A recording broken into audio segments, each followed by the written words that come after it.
Assalamualaikum warahmatullahi wabarakatuh. Kepada Bapak Nur Irwansyah, MPD, selaku dosen pengampu di mata kuliah penyuntingan, dan teman-teman yang saya sayangi.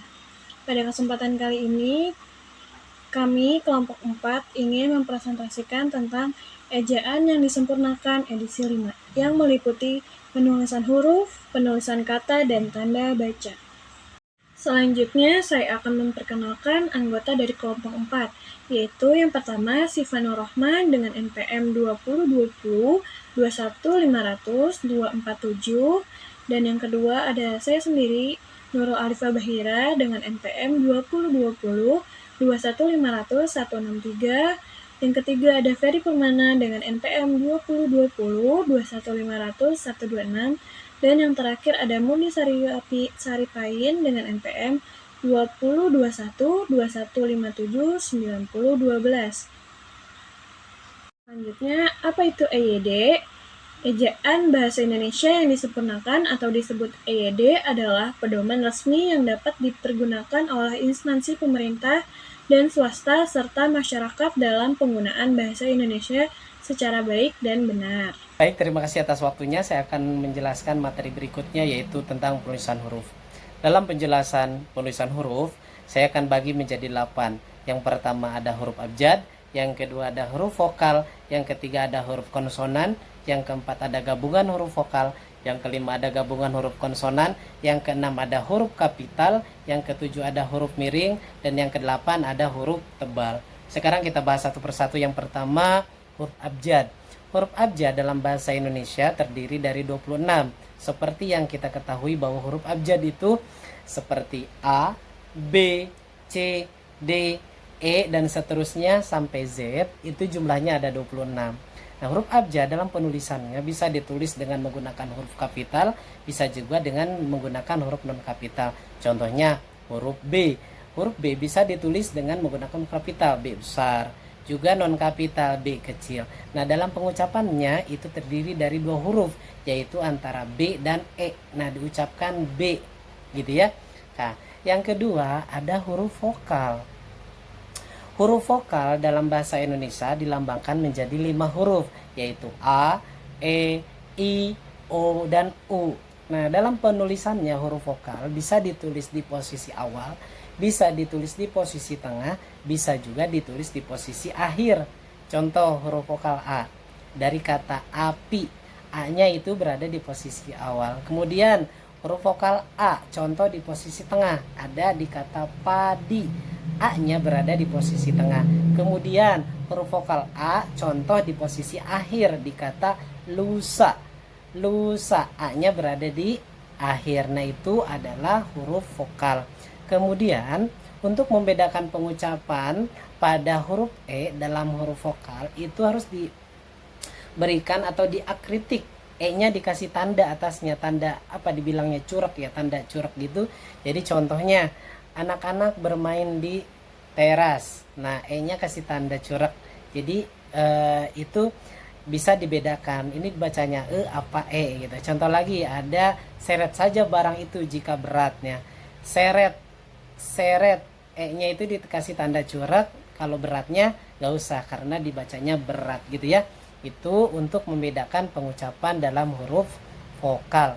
Nah, yang ketiga ada yang namanya huruf konsonan.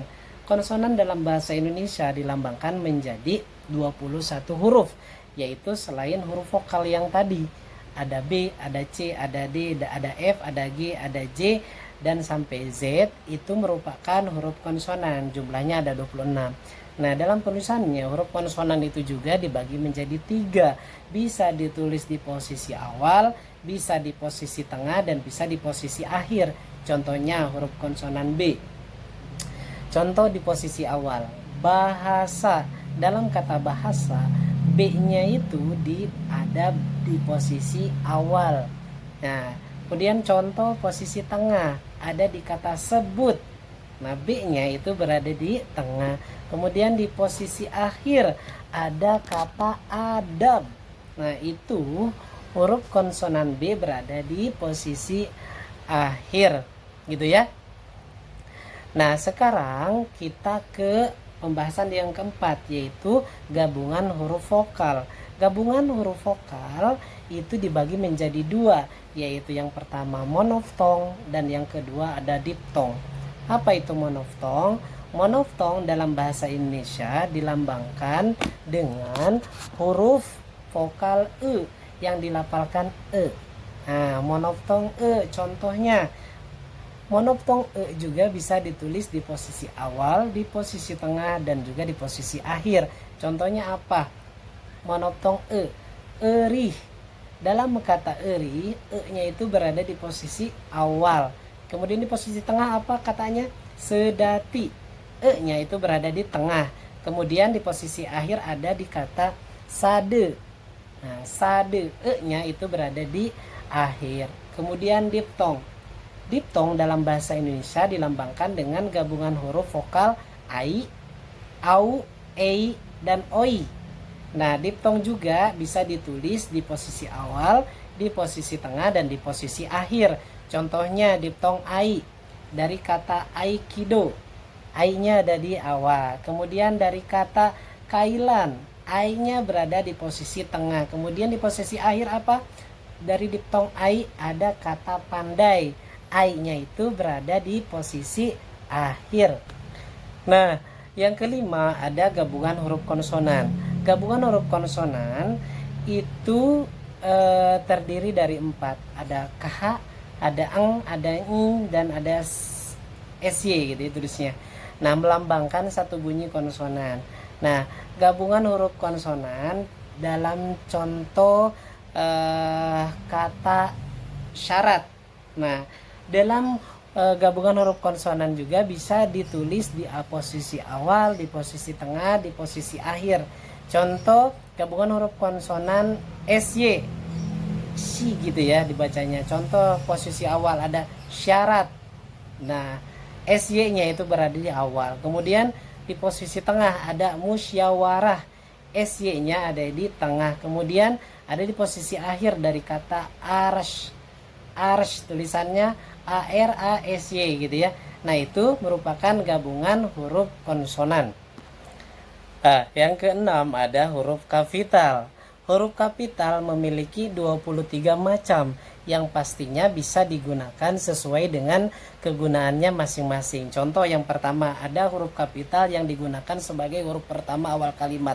Misalnya, apa maksudnya? Tolong ambilkan buku itu. Kemudian kita harus bekerja keras.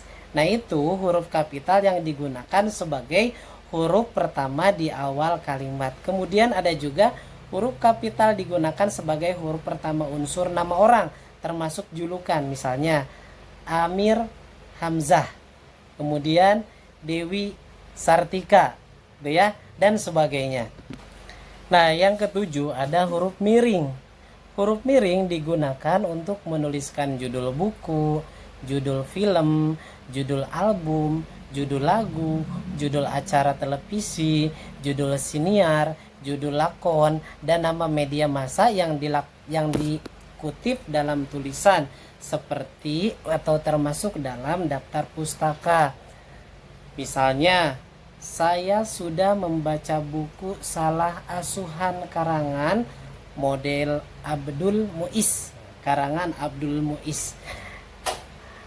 Nah, judulnya kan Salah Asuhan. Dari kalimat yang tadi saya bacakan, saya sudah membaca buku Salah Asuhan karangan Abdul Muiz. Nah, salah asuhannya itu ditulis dengan huruf miring. Ya, gitu ya. Oke. Nah, yang terakhir ada huruf tebal. Nah, huruf tebal digunakan untuk menegaskan bagian yang ditulis miring atau bisa untuk menegaskan bagian karangan seperti bab atau subbab. Nah, jadi huruf tebal itu digunakan untuk menegaskan bagian tulisan yang sudah ditulis miring. Misalnya huruf DH seperti pada kata Ramadan tidak terdapat dalam ejaan bahasa Indonesia. Kemudian kata et dalam ungkapan ora et labora berarti dan gitu ya. Nah, catatannya dalam naskah tulisan tangan atau mesin tik, bukan komputer, bagian yang akan dicetak tebal ditandai dengan garis bawah 2. Nah, kemudian yang kedua, huruf tebal digunakan untuk menegaskan bagian karangan seperti bab atau subab. Gitu ya, jadi bab 1 pendahuluan. Nah, bab 1 dan pendahuluannya itu ditulis menggunakan huruf tebal. Nah, itu adalah penjelasan dari penulisan atau penggunaan huruf. Untuk selanjutnya akan dilanjutkan oleh rekan saya.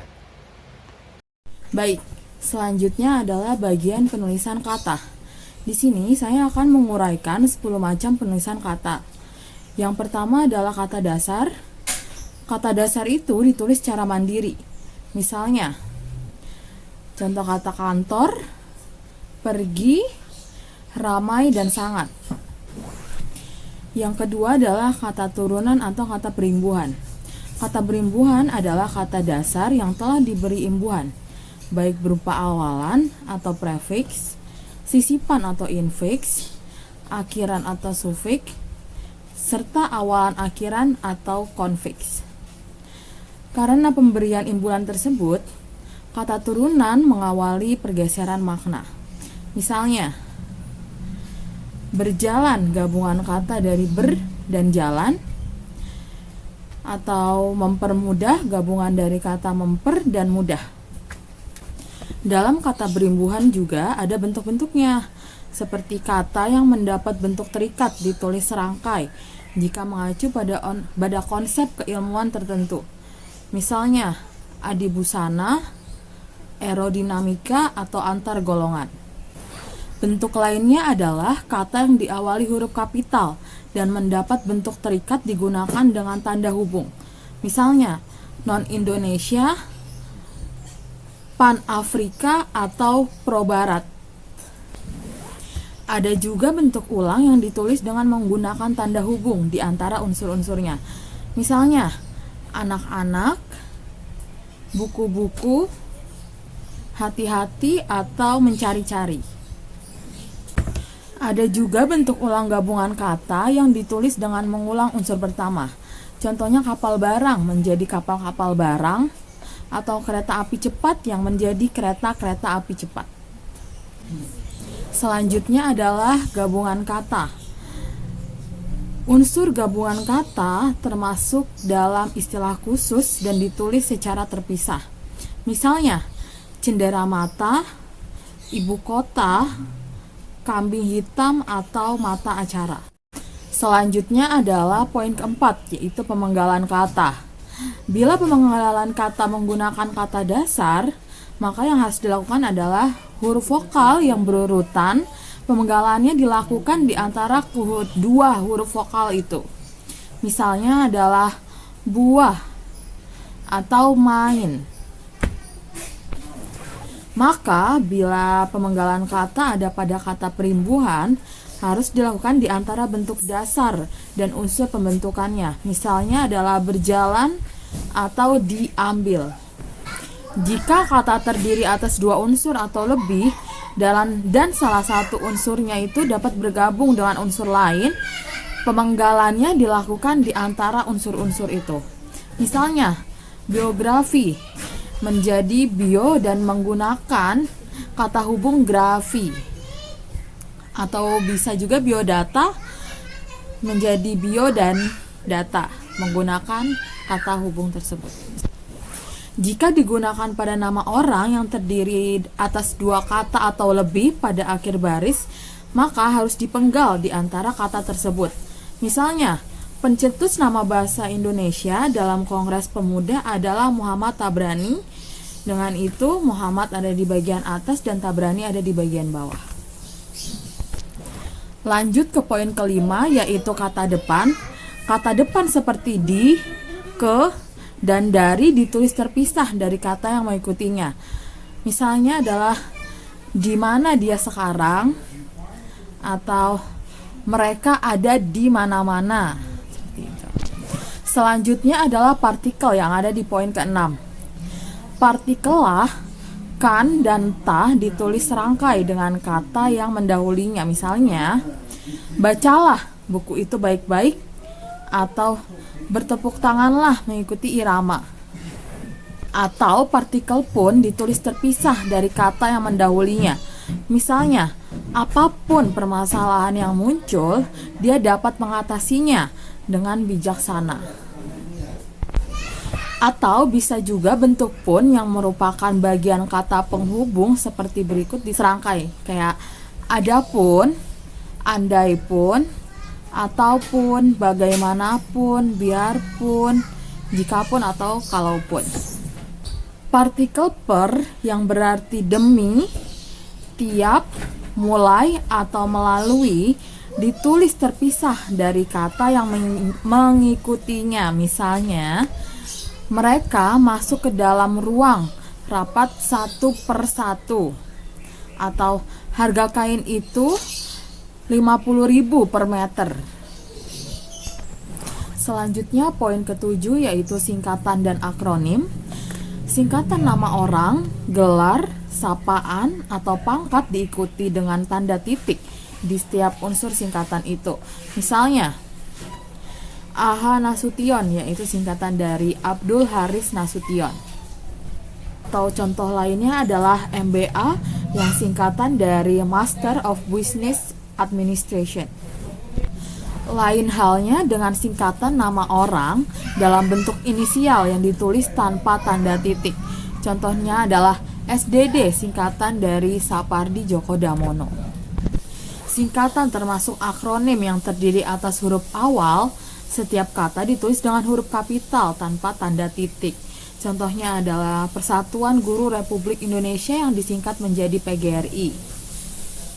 Adapun singkatan yang terdiri atas lebih dari 2 huruf yang lazim digunakan dalam dokumen atau surat penyurat yang diikuti dengan tanda titik. Contohnya adalah dan kawan-kawan atau dan lain-lain. Pada singkatan satuan ukuran, takaran dan timbangan seperti lambang kimia dan mata uang tidak diikuti dengan tanda titik. Contohnya adalah rupiah yang disingkat menjadi Rp. Ada juga akronim nama diri yang berupa gabungan huruf dan suku kata atau gabungan suku kata dari deret kata ditulis dengan huruf awal kapital. Contohnya adalah Bappenas, singkatan dari Badan Perencanaan Pembangunan Nasional. Akronim bukan nama diri yang berupa gabungan huruf dan suku kata atau gabungan suku kata dari deret kata ditulis dengan huruf non-kapital. Contohnya adalah IPTEK, singkatan dari Ilmu Pengetahuan dan Teknologi. Selanjutnya adalah poin ke-8 yaitu angka dan bilangan. Angka Arab dan Romawi digunakan sebagai lambang bilangan. Bilangan juga dalam teks dapat ditulis dengan huruf. Angka digunakan untuk menyatakan ukuran dan nilai. Angka pada awal kalimat harus didahului dengan sebanyak, sejumlah, dan sebesar. Angka digunakan sebagai bagian dari alamat. Angka juga digunakan untuk menomori karangan atau kitab suci. Penulisan bilangan tingkat dapat menggunakan angka Romawi. Selanjutnya adalah poin ke-9 yaitu kata gantiku dengan tanda hubung di sebelah kanan dan kata ganti kau dengan tanda hubung di sebelah kanan, kata gantiku dengan tanda hubung di sebelah kiri, kata gantimu dengan tanda hubung di sebelah kiri, dan kata gantinya dengan tanda hubung di sebelah kiri. Kata gantiku dengan tanda hubung di sebelah kanan dan kau dengan tanda hubung di sebelah kiri ditulis serangkai dengan kata yang mengikutinya. Sedangkan kataku dengan tanda hubung di sebelah kiri, katamu dengan tanda hubung di sebelah kiri, dan katanya dengan tanda hubung di sebelah kiri ditulis serangkai dengan kata yang mendahuluinya. Misalnya, rumah itu telah kujual atau rumahnya sedang diperbaiki. Atau ada kata ganti kau yang bukan bentuk terikat ditulis terpisah dengan kata yang lain. Contohnya adalah aku ingin kau bersungguh-sungguh dengan apa yang kau katakan. Atau sebaiknya kau mengurus adikmu saja. Nah, poin terakhir yaitu yang ke-10 dengan judul kata sandang, si, dan sang. Kata si dan sang ditulis terpisah dari kata yang mengikutinya. Misalnya, surat itu dikembalikan kepada si pengirim. Atau dalam cerita itu, si pitung berhasil menolong penduduk. Ada juga kata sang, ditulis dengan huruf awal kapital jika merupakan unsur nama Tuhan. Contohnya adalah kita harus berserah diri kepada Sang Pencipta. Atau pura dibangun oleh umat Hindu untuk memuja Sang Hyang Widiwasa. 8. Tanda titik digunakan pada akhir kalimat. Digunakan untuk mengakhiri pernyataan lengkap yang diikuti perincian kalimat dan paragraf baru. Digunakan di belakang angka atau huruf pada suatu daftar. Tidak digunakan di belakang angka terakhir pada deret nomor dalam perincian. Tidak digunakan pada angka atau huruf yang sudah bertanda kurung. Tidak digunakan di belakang angka terakhir dalam judul tabel, bagan, grafik, atau gambar. Digunakan untuk memisah angka jam, menit, dan detik yang menunjukkan waktu atau jangka waktu. Digunakan untuk memisahkan bilangan ribuan atau kelipatan yang menunjukkan jumlah. Tidak digunakan untuk memisahkan bilangan ribuan atau kelipatannya yang tidak menunjukkan jumlah. Tidak digunakan pada akhir judul dan subjudul. Tidak digunakan di belakang alamat penerima surat serta tanggal surat. Tanda koma digunakan antara unsur-unsur dalam perincian berupa kata, frasa, atau bilangan. Digunakan sebelum kata penghubung seperti tetapi, melainkan, dan sedang dalam kalimat majemuk pertentangan. Digunakan untuk memisahkan anak kalimat yang mendahului induk kalimat. Tidak digunakan jika induk kalimat didahului anak kalimat. Digunakan di belakang kata atau ungkapan penghubung antar kalimat. Digunakan sebelum dan atau sesudah kata seru. Digunakan untuk memisah petikan langsung dari bagian lain dalam kalimat. Tidak digunakan untuk memisahkan petikan langsung yang diakhiri tanda tanya atau tanda seru. Digunakan antara nama dan alamat. Digunakan sesudah salam pembuka, salam penutup, dan nama jabatan penanda tangan surat. Digunakan antara nama orang dan singkatan gelar akademis. Digunakan sebelum angka desimal. Digunakan untuk mengapit keterangan tambahan. Dapat digunakan di belakang keterangan yang terdapat pada akhir kalimat. Tanda titik koma dapat digunakan sebagai pengganti kata penghubung untuk memisahkan kalimat setara di dalam kalimat majemuk. Digunakan pada bagian perincian yang berupa frasa verbal. Memisahkan bagian-bagian terperinci dalam kalimat yang sudah menggunakan tanda koma. Digunakan untuk memisahkan sumber kutipan. Yang keempat, tanda titik dua digunakan pada akhir suatu pertanyaan lengkap yang langsung diikuti penjelasan. Tidak digunakan jika penjelasan itu merupakan bagian dari kalimat lengkap. Digunakan sesudah frasa yang memerlukan pemeriaan. Digunakan dalam naskah drama sesudah kata yang menunjukkan pelaku dalam percakapan. Digunakan antara jilid atau nomor halaman, surat, dan ayat dalam kitab suci. Untuk memisahkan angka jam, menit, dan detik menunjukkan waktu atau jangka waktu. Yang kelima, tanda hubung. Digunakan untuk menandai bagian kata yang terpenggal oleh penggantian baris. Digunakan untuk menyambung unsur bentuk ulang. Digunakan untuk menyambung tanggal, bulan, dan tahun yang dinyatakan sebagai angka. Digunakan untuk memperjelas hubungan bagian kata. Merangkaian unsur yang berbeda, yaitu antara huruf kapital dan non-kapital. Tidak digunakan di antara huruf dan angka jika angka tersebut melambangkan jumlah huruf. Digunakan untuk merangkai unsur bahasa Indonesia dengan unsur bahasa lain. Yang keenam, tanda pisah. Dapat digunakan untuk mengapit penjelasan yang bukan bagian utama dalam kalimat. Digunakan untuk mengapit penjelasan yang merupakan bagian utama kalimat dan dapat saling menggantikan. Yang ketujuh, tanda tanya digunakan pada akhir kalimat tanya, digunakan dalam tanya kurung untuk menyatakan bagian kalimat yang diragukan. Yang kedelapan, tanda seru digunakan untuk mengakhiri ungkapan yang menggambarkan kekaguman, kesungguhan, emosi yang kuat, seruan, atau perintah. Tanda elipsis menunjukkan bahwa dalam suatu kalimat atau kutipan ada bagian yang dihilangkan.